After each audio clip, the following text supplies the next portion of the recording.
So, good afternoon. My name's Richard Porter, representing uniQure today. It's a pleasure to present a little bit about our company. So, uniQure's been in the business for over 20 years. We are one of the original gene therapy players. We had the first approved gene therapy product back in 2012, Glybera, and we had the first commercially licensed gene therapy manufacturing facility. We were also the first to deliver a gene silencing therapy directly into the brain for one of our lead programs in Huntington's disease. And we were the first to demonstrate that our gene therapy product is effective in patients with pre-existing neutralizing antibodies. So we have a very extensive history in the field of gene therapy. Our focus is to develop our products primarily in the brain, in the central nervous system, the liver, and the heart and muscle, which I'll speak about in a moment. We're also leveraging our GMP-certified manufacturing facilities. In terms of our pipeline, we have our hemophilia B product and our Huntington's disease project, which are most advanced, and I'll talk a little bit more about them later in the presentation. Behind that, we have an extending pipeline.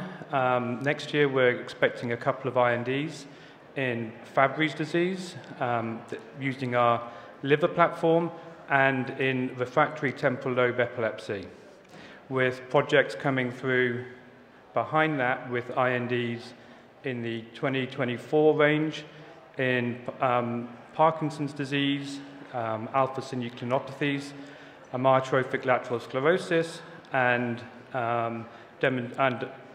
addressing some select populations in Alzheimer's disease with the ApoE variants. We also have partnerships. The hemophilia project is partnered with CSL Behring, and we have 4 undisclosed programs in collaboration with Bristol Myers Squibb. And as mentioned, I'll talk about our lead programs in the coming slides. One of the things that I think sets us aside and is a competitive advantage as we forward our pipeline is the fact that we have completed construction of GMP manufacturing facilities in both Amsterdam and in the US, in our Lexington facilities, where we have approximately 500 employees in the company in total, many of which are involved in these activities, from research, process development, analytics, QC, to the actual GMP manufacturing.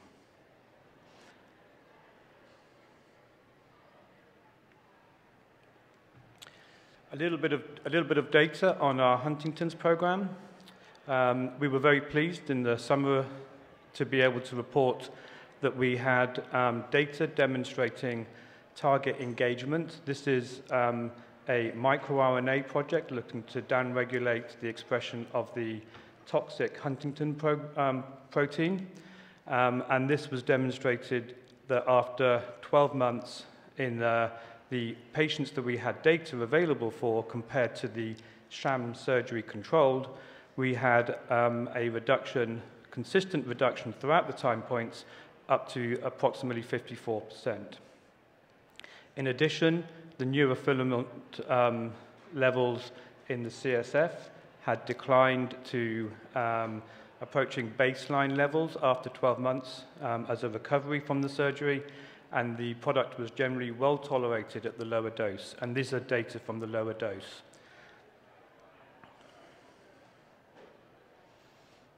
In terms of our most advanced project, AMT-061, or Entranades, or Hemgenix as it's now called, which has the commercial license to CSL.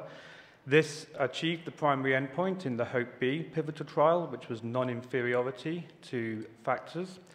But importantly, it achieved statistical superiority in reducing the bleeding rates compared to the factor 9 activity, and it had a stable and durable expression of factor 9 levels over the 18-month period of about 37% of normal. It was well tolerated, and it really takes advantage of our baculovirus manufacturing platform in terms of scale and efficient cost of goods production.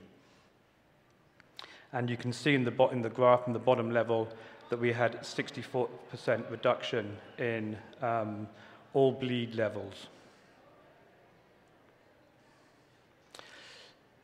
So in terms of the pipeline, we continue to move forward. The 78-week data from the HOPE-B trial is now under review at the EMA and the FDA.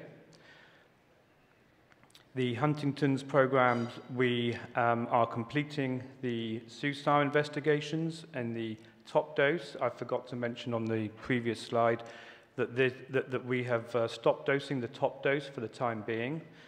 This was a company decision, and we continue to evaluate the patients, and we will continue to investigate the clinical as well as biomarker data, which will anticipate additional readouts in the middle of next year.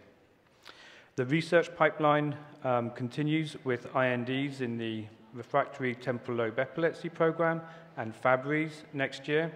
And we anticipate moving some of our research programs into the IND-enabling phase next year, as well as continuing to exploit the manufacturing platform in both Lexington and expanding in Amsterdam.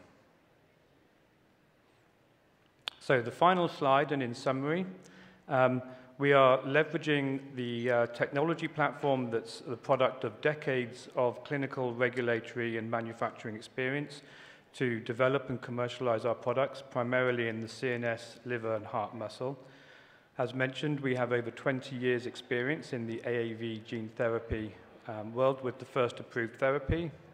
And we filed the BLA for the hemophilia B product in the beginning of this year. The platform's primarily targeting the CNS, liver, and heart and muscle, with a capsid-agnostic approach, and we, at the moment, use all of our in-house GMP and commercial manufacturing for the in-house programs. We have a relatively stable cash balance going into with a sort of pipeline that can take us into 2025. And, of course, we continue to recognize the need to partner on many angles to further sustain the pipeline. And with that, thank you for your attention.